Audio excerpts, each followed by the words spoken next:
정유라는 슈퍼갑입니다. 네. 정유라. 네. 우리가 한동안 살짝 잊고 있었어요. 네, 네. 그녀의 존재를. 네. 그러니까 엄마가 너무 나대가지고. 네. 치맛바람인가 그것도? 민주주의 국가가 아닙니다. 양병하네. 네, 그걸 우리가 잠시 잊고 있었는데 네. 정유라는 현재 덴마크에서 아직 지금 구금 중이잖아요. 그 정유라와 관련해서 삼성전자의 지원에 관한 또 내용이 나왔어요. 네, 그러니까 이제 조금 줄을 세워서 보자면 2015년 12월에 정유라에 대한 특별 지원 취재가 시작됐어요. 그러니까 갑자기 뭔가 똥줄이 타기 시작한 삼성과 승마협이 대책회의를 하기에 이르릅니다. 네.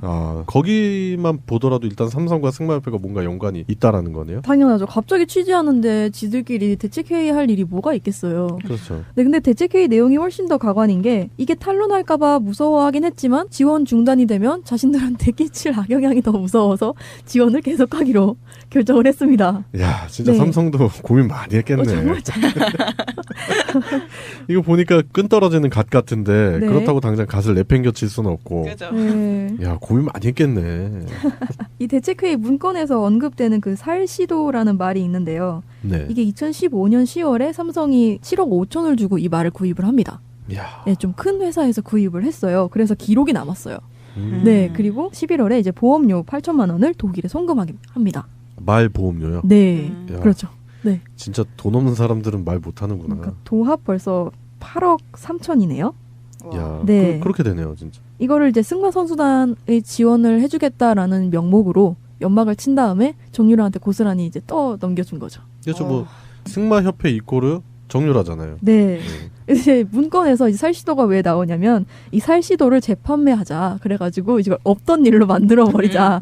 이런 이상한 계획을 맞아요. 세웠었는데 근데 이 살시도를 판 회사에서는 이거를 증명해줬죠. 여기서 사갔어. 네. 그래서 이제 이제 우리 그런 큰 회사 말고 개인 중개상 이용해서 은밀히 사자. 이렇게 됐다고 합니다. 그러니까 대형마트나 이런 데서 사면은 영수증 조작이 힘들잖아요. 네. 동네 구멍가게 가면 그냥 영수증 찍 찢어서 죽어도 알아 쓰라고. 그럼 그렇게 하자는 거지 뭐. 네. 생각하는 게.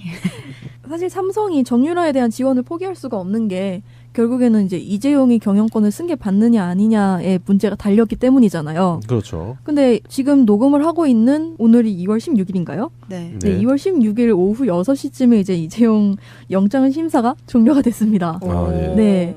이재용을 구속하는데 너무 많은 시간이 걸린 관계로 끝내 그 결과를 보지 못하고 녹음하였습니다. 청취자님들의 양해 바랍니다. 근데 여기서의 관건이 있대요. 그 영장이 이제 발부되는가 이런 게 최순실이랑 박근혜 연결고리를 찾아낼 수가 있어야 한다고 하더라고요. 이게 관건인데 이 말 얘기를 들어보면 뭔가 이렇게 연결이 되는 듯한 느낌이 들죠. 그죠, 네. 그죠. 그냥 심플하게 설명하면은 삼성에서 승마협회를 통해서 정유라를 지원했고 네. 정유라는 최순실의 혜택을 받았고 딸이고. 최순실의 딸이고 네. 그럼 최순실은 박근혜랑 돈독한 사이인데 그럼 박근혜가 삼성이나 아니면 삼성 관련한 그쵸. 삼성에게 좋은 영향을 줄 수 있는 국가기관 그쪽에다 전화를 하는 게 비상식적인가요? 되게 상식적이지 않아요? 굉장히 상식적인 고리죠. 사실 네. 최순실이 아무것도 아닌 그냥 사람이라면 굳이 그녀의 딸을 지원해줄 필요가 없으니까요. 네. 아니면 그런 말도 안 되는 상상을 해보는 게 정유라가 말을 겁나게 잘 타는데 말이 없어가지고 막 목마루 연습을 해. 그래서 삼성에서 우린 또 삼성은 또 하나의 가족 같은 회사잖아요. 네. 그러니까 이걸 볼 수 없다. 승마 유망주를 이렇게 매장시킬 수 없어. 그래가지고 말을 준 건 아니잖아요.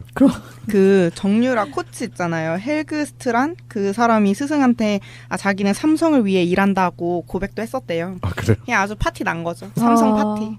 삼성과 말의 파티. 그러니까 쩐주는 삼성이고 그죠. 걔네들이 푼 돈으로 즐기는 사람들이 여러 있었다. 와. 이 사람도 자기는 절대 삼성이랑 관련 없다고 막 얘기했었잖아요. 근데 얼마 전에 기사 난 거 보니까 스승한테 그런 식의 얘기를 했다고 증언이 나왔더라고요.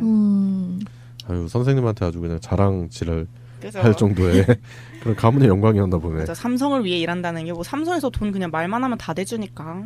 그 연결고리라고 말씀하셔서 그게 중요한 부분이 그 회의를 했다고 하셨잖아요. 그런데 그 회의를 할 때 자체 조사를 해가지고 자신들이 정유라를 어떻게 어떤 방식으로 지원을 했다는 거를 이미 다 그 회의에 참가한 사들이 알고 있었다는 거예요. 그러니까 그 시점에서 이거를 더 은폐하려고 하는 생각을 하기에 이르기까지 과정이 주목이 되는데 그때 이제 총선이 끝난 직후에 이런 기사가 터지고 문제가 드러날 거라고 예상을 다 해서 그거를 은폐하기 위한 계획을 짜고 그거를 실행하는데 이 사람들이 미리 입을 다 맞춰놓고 어떤 증거는 없애야 되고 다 서로 얘기를 하면서도 한 명도 그거에 대해서 이제 내부 고발을 하겠다는 생각을 한 사람이 아무도 없었다는 게 되게 중요한 점이죠. 일체화가 돼서 한 몸처럼 움직이는. 그러니까 뭉치면 살고 흩어지면 죽는다. 네. 뭐 그런 족 같은 말도 아니고.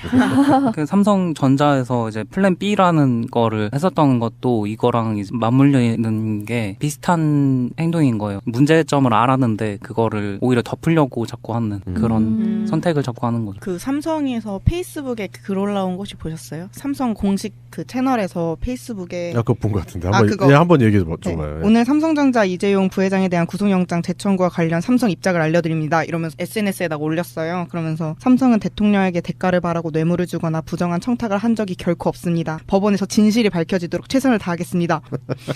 이걸 쓴 사람도 생각 없고 그냥 삼성이 다 이렇고 그리고 대통령한테 대가를 바라고 뇌물을 주지 않고 대신해서 정유라한테 줬나 보네요. 그냥 뭐 그렇게 했나 보죠. 뭐. 근데 아마 삼성은 그 체감이 좀 없을 것 같아요. 정부한테 대가를 바라고 뭘 준다는 걸 언제나 늘 해왔으니까 그게 그냥 당연한 거지. 그러니까 그거 이상의 대가를 받았으면 우리 대가 받았어라고 할 텐데 그냥 언제나 충분히 받고 있기 때문에 체감이 되지 않았을까. 안 되지 않았을까. 납세 의무도 아니고. 그러니까요. 억울해서 SNS에다까지 이렇게 글을 써주실 줄은 몰랐는데 그럼 뭐 SNS에다가 우리가 잘못했습니다라고 쓸 놈들은 아니잖아요. 그냥 아무 말도 안 하는 게 차라리 이미지 관리에 좋지 않았을까. 그 정유라도 페이스북으로 시작된 거잖아요, 거의. 네. 페이스북에 니네 부모를 원망해 이러면서 우리 부모한테 감나라 배나라 하지 말고 막 이랬잖아요. 네. 그러니까 SNS로 굉장히 흥망하는구나 뭐 이런 생각도 했어요. 네, 과거에 맨체스터 유나이티드의 퍼거슨 감독이 그 얘기를 했었죠. 인생에 가장 쓸데없는 짓은 뭐 SNS다? 네. 뭐 이런 거. 예. 그 말이 갑자기 기억이 나네요. 그 옛날부터 금수저들의 일탈은 항상 있어 왔는데 SNS라는 게 시작이 되면서 이게 기록으로 남게 됐잖아요, 이제. 그러니까 옛날에도 정유라 같은 애들이 뭐 없었겠어요? 엄청 많았겠죠. 근데 그런 애들은 그냥 사람들 기억 속에서 잊혀지고 말에서 잊혀지고 이러는데 이렇게 SNS에다 써놓는 거는 이렇게 두고두고 기록이 되고 이번에 그 래퍼, 고등 래퍼 장재원 의원 아들. 네네네. 네. 그 친구도 트위터에다가 뭐 조건 만남 해가지고 없어지질 않나. 정몽중 막내 아들. 네. 네, 그분도 국민은 미개하다 이래서 정몽즙이 나왔잖아요. 그래서. 그런 거를 보면서 진짜 금수저들 SNS로 다 망하는구나 이러면서 보고 있었는데 삼성도 막 저희는 진실 어쩌고 이런 얘기 SNS에 굳이 올릴 필요가 있을까? 이런 것도 많이 있었어요. 제가 오늘 금주의 시사를 하나 준비를 하려고 했던 게 무자식이 상팔자예요. 그래가지고 정몽준, 고승덕, 김무성 뭐 이런 사람들 있잖아. 뭐 하여튼 지금 얘기가 살짝 세긴 했는데 뭐 삼성의 SNS 발표라든지 뭐 그런 부분을 본다 하더라도 뭐 그걸 진실로 생각하는 사람들이 박사모나 그런 사람들 빼고는 없다라는 생각이 들고 그리고 정유라가 어쨌든 코어예요. 제가 봤을 때 우리가 정유라 얘기를 할 수밖에 없는 이유가 그거거든요. 그러니까 일단 뭐 금수전에 뭐 다이아수전에 해가지고 부모를 잘 만나서 잘 사는 그런 아이의 얘기가 아니에요. 네. 얘는 조직적인 범죄의 주범이에요. 그렇기 때문에 이 친구가 지금 덴마크에 억류가 돼 있지만 하루빨리 국내에 송환이 돼야 된다. 그게 아마 다음 주쯤 결정이 날 거고 그리고 그 친구가 들어옴으로써 아마도 그 탄핵 정국에 새로운 탄력을 주거나 박근혜, 최순실 관련한 국정농단 수사에도 큰 요소로 작용되지 않을까 그런 생각이 들어요. 네. 자신이 정말 주범이 아니고 떳떳하면은 그냥 이용당한 사람이면은 계속 안 들어오려고 하겠어요. 자기 아이 뭐 그런 얘기도 있는데 들어오려고 하겠죠. 언니를 좀 본받아서 장시호처럼 빨리 들어가지고 할 얘기 있으면 다 하고. 그래요. 그죠. 얼마나 보기 좋아요. 네. 그리고 정유라가 결국에는 고등학교 입학이 취소가 됐죠? 그러면 뭐가 되는 거죠 지금? 이제 학력이 중졸로 떨어진다고 중졸. 그러더라고요. 예. 그 입학 사실을 취소해버리는 졸업과 입학을. 그래요. 그래가지고 중졸이 됐는데. 저는 솔직히 중학교도 제대로 다닌 게 아니잖아요. 그러니까 중학교 기록도 없애고 중학교를 다시 보내는 게 맞다고 생각을 하거든요. 그 막 늦게 학교 다시 가는 사람들이 있거든요, 진짜. 만학도. 네, 막 그런 건데. 그 벌 중에 하나로 이렇게 네, 벌이죠. 진짜 네. 입학하게 좋은데요. 아니 벌이 아니라 이게 맞는 거예요, 원래. 중학교에서 안 다녔어요, 이게. 좋은 거 아니에요, 걔한테? 그 페이스북 글 보면 맞춤법도 모르던데 다시 가야 될 것 같아요. 네, 맞아요. 교육은 권리잖아요. 권리를 보장해주겠다는데 왜? 고등학교까지는 의무잖아.